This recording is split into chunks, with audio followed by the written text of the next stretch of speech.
Ya tiene la palabra. Señor presidente, buenas tardes, muchas gracias. Buenas tardes a todos, señorías. Buenas tardes a las personas, consumidores y usuarias andaluces y andaluzas que nos estén siguiendo en directo o que vean esto en diferido.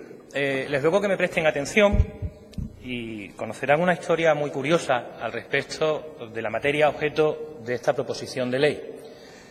No estamos acostumbrados a escuchar informes negativos del Gobierno de esa extensión y con esa profundidad y detalle. Parece una materia menor, como dice el informe del Consejo de Gobierno, algo que ya está regulado en una disposición adicional y que parece que es suficiente para garantizar el derecho de información al consumidor. Miren ustedes, se dice que la información es poder y en estos momentos no es solo eso. La información es la posibilidad de ejercitar derechos, la información es dinero y, en este caso, la información vale vidas, porque lo que se juega a un consumidor usuario en esta materia es su vivienda habitual. La historia de las titulizaciones hipotecarias arranca en el siglo XIX. Nuestra legislación hipotecaria, una de las más perfectas del mundo, junto con nuestra legislación registral, ya regulaban la posibilidad de que los emisores de créditos, para no tener que acudir a ampliaciones de capital en el caso de ser sociedades anónimas, emitieran bonos y cédulas hipotecarias, se vendieran en los mercados con unas condiciones muy básicas. El troceo de esa gran hipoteca o de esas múltiples hipotecas debía de quedar perfectamente numerado e identificado. No se podían emitir esos bonos o esos títulos valores por un interés superior al que estuviera cobrando el banco al deudor, y además eso garantizaba cierto margen de maniobra y de precaución a la entidad emisora. Y lo más importante, esas emisiones, esas conversiones de las hipotecas que son derechos reales que se inscriben en el registro y en ese momento se generan, debían de inscribirse en nota marginal en el registro de la propiedad. Cuando uno pide su finca, la información de su finca, su certificación literal, pues aparece un margen en las hojas del registro donde hay informaciones anexas. ¿Por qué debía de inscribirse esa titulización de la hipoteca hasta el año 2003 y por qué esa información era básica para todos? Porque el registro es un órgano público, pero también para la entidad y sobre todo para el hipotecado o para los consumidores. Pues porque el registro, que establece el principio de prioridad en el tiempo y de mejor derecho, evitaba así la doble venta o la triple venta.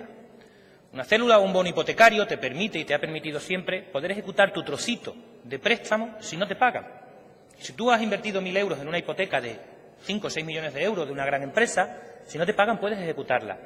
Y la garantía de que tú eras el acreedor estaba en el registro de la propiedad y eso evitaba la doble reclamación, que a mí me demandaran en juicio, hubiera pagado y de pronto apareciera otro acreedor legitimado, intentara volver a cobrarme diciendo que a mí que me importaba lo que usted hubiera hecho y a quién lo hubiera pagado. Es tan importante esta información que la mayoría de los ciudadanos y de nosotros mismos no saben que este es el origen de la crisis financiera desatada en 2008.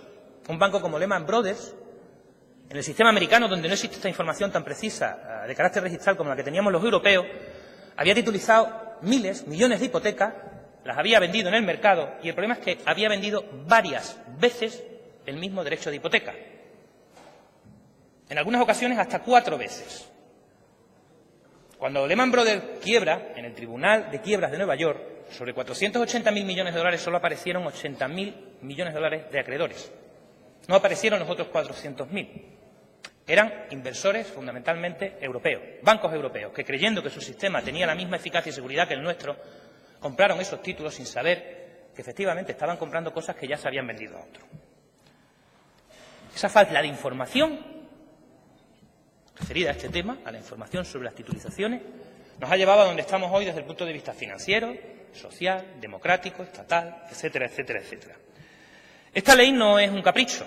Somos plenamente conscientes de que nosotros mismos votamos la Ley 3/2016 en este Parlamento, que con muy buena fe pretendía resolver un problema que se estaba dando ya en ese momento en los juzgados y tribunales españoles. Cuando nosotros registramos esta proposición, allá por marzo del año 2017, expusimos a la prensa, a los medios, más de 40 sentencias de juzgados de primera instancia y más de 8 sentencias de audiencias donde había llegado la materia, donde los tribunales reconocían que efectivamente, si el banco había vendido, titulizado o hecho bonos la hipoteca del deudor y lo había sacado de su balance, el banco no podía ejecutar judicialmente esa hipoteca, tendría que venir el actual titular archivan el procedimiento. Y no tenemos constancia de que los procedimientos donde se han producido esos archivos se hayan vuelto a reiniciar por el titular original.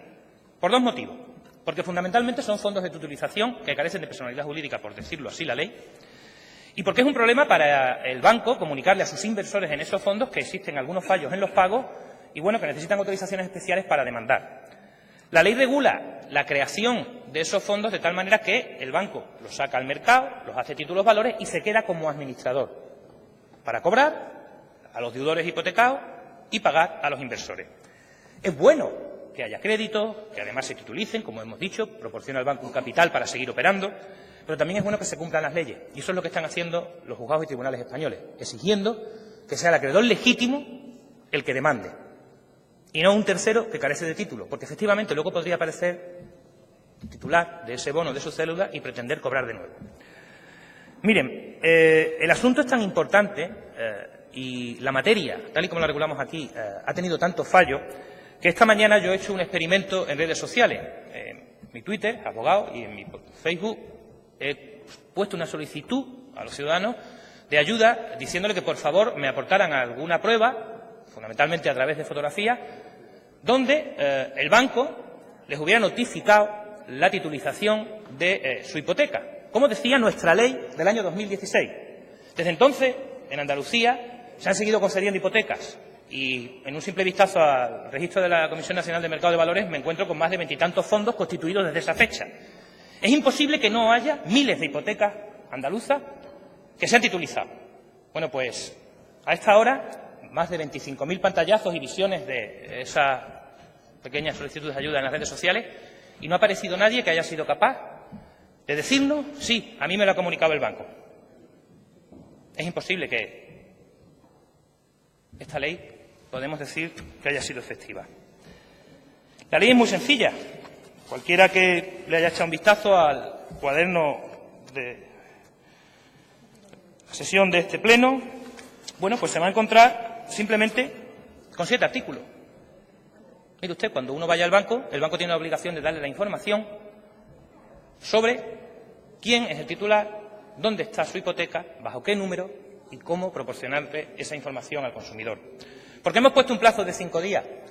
Pues porque el plazo de 10 días al consumidor al que le han ejecutado no le sirve, porque tiene 10 días para responder a la demanda de ejecución hipotecaria y poder oponerse. Si el banco le notifica el último día, a su defensa no le va a dar tiempo a aportarlo al juzgado. E insisto, estamos hablando de procedimientos judiciales donde los jueces están sentenciando y fallando a favor de los consumidores y usuarios cuando logran demostrar que efectivamente el banco no es el titular legítimo.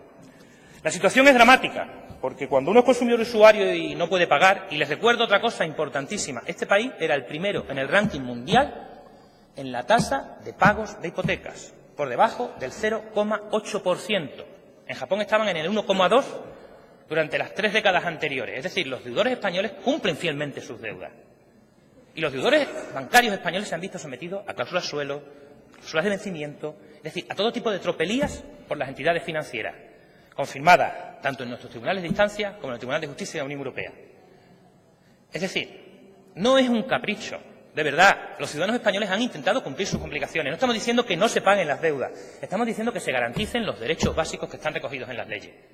Y estamos diciendo que lo que hay ahora mismo es la posibilidad de intentar entrar en la página web de la Comisión Nacional del Mercado de Valores y encontrarte con archivos de 400, 500 páginas, donde cada una de ellas contiene un mínimo de 100 líneas de código alfanumérico, porque la Ley de Protección de Datos impedía meter los datos del titular de la hipoteca, y que además no son rastreables con ningún motor de búsqueda, porque la publicación que hace la Comisión Nacional del Mercado de Valores es en un PDF fotográfico. Si esta información que tienen las notarías y los bancos que constituyen los fondos estuviera colgada en un archivo de lectura, cualquier ciudadano entraría y buscaría en una tarde su hipoteca, pero no puede hacerlo. Y que no puede hacerlo, y que no puede aportar ese escrito que los juzgados están reconociendo que le sirve para parar momentáneamente una ejecución porque está en su pleno derecho, significa que la ejecución sigue y que probablemente terminará perdiendo su inmueble. Cuando algunos juzgados empezaron a dictar estas sentencias hace ya 2 o 3 años, la banca planteó que eso era una auténtica locura, porque podían quebrar el sistema continental de préstamos, ya que la falta de legitimación judicial es un requisito tan esencial que puede provocar la nulidad de la ejecución hipotecaria. Les ruego que mediten su discurso y su decisión. Gracias, señor Moreno de Acevedo. Turno ahora para los grupos parlamentarios. En primer lugar, tomará la palabra en nombre del Grupo de Izquierda Unida a los Verdes, convocatoria por Andalucía, la señora Cortés Jiménez.